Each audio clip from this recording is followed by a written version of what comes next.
പുന്നാരം പൂവിട്ട N മോഹലോകത്ത് മുത്താരമായ എന്റെ മുത്ത്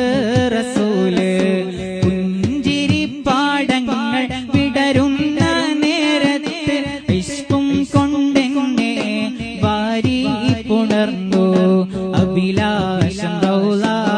കാണുന്നതെന്ന അകതാരിലാശ വിരിയുന്നതെന്ന അഭിലാഷം റൗള കാണുന്നതെന്ന അകതാരിലാശ വിരിയുന്നതെന്ന കരളിന്റെ മോഹം വിരിയുന്നതെന്ന അൽഭാഷ പൂക്കും സവിഷ്ടൽ റസൂലിന്റെ റൗള ശരീഫൊന്ന് കാണുന്നതെന്നാണ് റൗള കാണുന്നതെന്നാണ് കരളിൻ